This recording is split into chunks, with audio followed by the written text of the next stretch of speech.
Assalamualaikum warahmatullahi wabarakatuh. Kami kelompok 1 dengan saya Setiawan Amsal.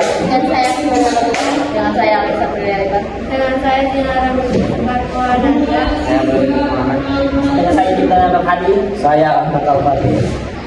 Kami akan mempresentasikan hasil mading kami, yaitu mading yang bertema potensi sumber daya alam yang ada di Balikpapan. Terdapat 3 potensi sumber daya alam yang ada di Balikpapan, antara lain Minyak bumi dan gas alam. Minyak bumi dan gas alam merupakan salah satu sumber daya alam di Balikpapan yang paling melimpah dan termasuk salah satu komoditi ekspor terbesar di Balikpapan. Karena pentingnya sumber daya alam tersebut, pengelolaannya diserahkan ke badan usaha milik negara, yaitu Pertamina. Dan untuk memaksimalkan potensi sumber daya alam tersebut, pemerintah Indonesia terus membangun kilang-kilang baru dan memperluas pipa-pipa gas. Proyek-proyek ini masih terjadi hingga sekarang dan di Jalan Minyak. Juga kelapa sawit, sumber daya alam yang saat ini juga merupakan salah satu komoditi ekspor terbesar di Balikpapan. Sumber daya alam ini bisa kita jumpai di nomor 13. Hasil olahan dari kelapa sawit ini berupa minyak goreng dan margarin. Banyak perusahaan swasta yang mengelola sumber daya alam ini, tapi salah satu yang terbesar di Balikpapan yaitu PT Kutai Cimil bersama pemerintah daerah dan grup ini berusaha semaksimal mungkin melakukan inovasi pengelolaan kelapa sawit karena terdapat kelapa sawit di Gadang menjadi sumber energi yang berkelanjutan. 3. Batu bara. Selain memiliki minyak bumi, alam kelapa sawit, Balikpapan juga memiliki banyak batu bara. Tapi sayangnya pengelolaan sumber daya alam ini belum maksimal. Hal ini dikarenakan maraknya penambangan ilegal. Akibat penambangan ilegal ini, hutan lindung di Balikpapan terancam rusak. Berdasarkan artikel suara.com tanggal 23 November 2021, pemerintah Kota Balikpapan melakukan beberapa langkah untuk mencegah terulangnya kembali penambangan liar. Membentuk tim terpadu, memberikan sanksi yang berat, memperluas area pengawasan, berkoordinasi dengan sejumlah instansi seperti Korapim. Assalamualaikum warahmatullahi wabarakatuh. Perkenalkan, nama saya Alexa Priyawan dan rekan saya yang bernama Setiawan Amsal. kami dari kelompok 1. Hari ini kami akan mengunjungi mading-mading dari kelompok lain dan memberikan beberapa pertanyaan. Baiklah, mari kita simak videonya. Baiklah, yang pertama kami akan bertanya kepada kelompok 3. Sebelumnya kita akan perkenalan dulu. Perkenalkan, saya Alexa dan Setiawan dari kelompok 1. Sebelumnya boleh tanya siapa nama kalian? Nama saya Diva. Nama saya Muhammad Fajar. Baiklah, kita lanjut saja ke pertanyaannya. Yang pertama, sumber daya apa saja yang ada di laut? Contohnya tuh ada ikan, kepiting, koral, kemudian ada rumput laut, ada terumbu karang, ada juga mutiara.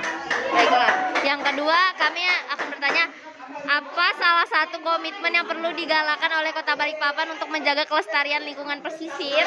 Salah satu komitmen yang perlu digalakan oleh Kota Balikpapan untuk menjaga kelestarian lingkungan pesisir dan meningkatkan income masyarakat nelayan Balikpapan adalah dengan mengalihkan kegiatan penangkapan selama ini ditekuni ke bentuk usaha budidaya berbagai jenis biota yang cocok untuk ditanamkan. Baiklah, yang ketiga, bagaimana kondisi perairan di Balikpapan saat ini? Bisa dicari dulu. Nah, baiklah, kita akan menunggu mereka mencari terlebih dahulu ya. Baiklah, dikarenakan pertanyaan kami sudah ada di mana mereka, kami bukan bertanya dengan apa saja wilayah perairan yang memiliki potensi untuk pengembangan budidaya perikanan. Ada perairan Koreano sampai Manggar. Baiklah, terima kasih untuk kelompok 3.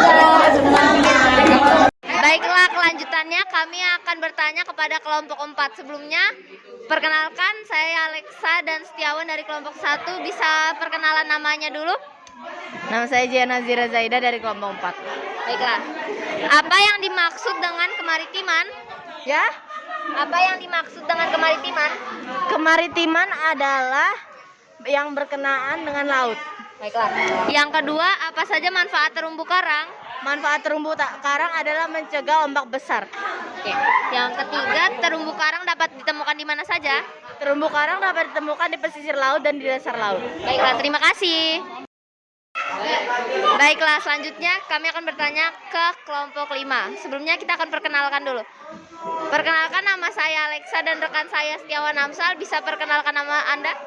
Perkenalkan, nama saya Raihan Faisal Aliamin dari kelompok 5. Baiklah, kami akan memberikan beberapa pertanyaan.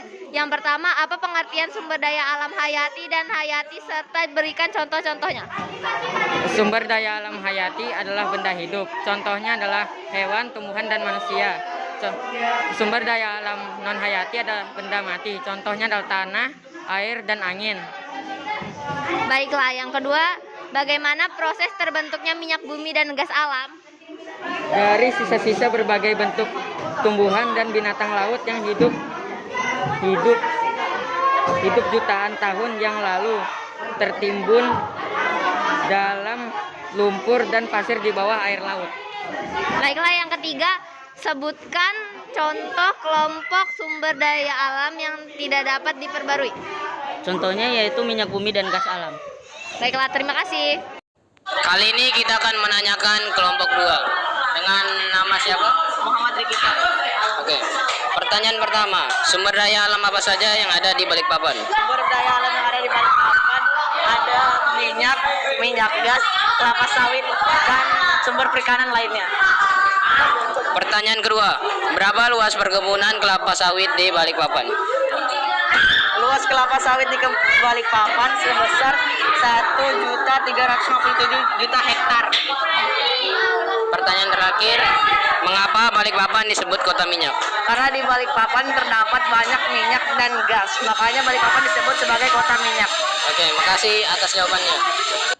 Demikian presentasi dari kami. Apabila ada informasi yang kurang dan kata-kata yang salah, kami mohon maaf. Semangat belajar, jangan pantang menyerah menuju Indonesia maju. Semoga dapat menambah wawasan tentang sumber daya alam yang ada di Balikpapan. Saya ada satu pantun untuk mengakhiri ini. Ada jendela berjumlah 5, walau tak bersua, semoga bisa diterima.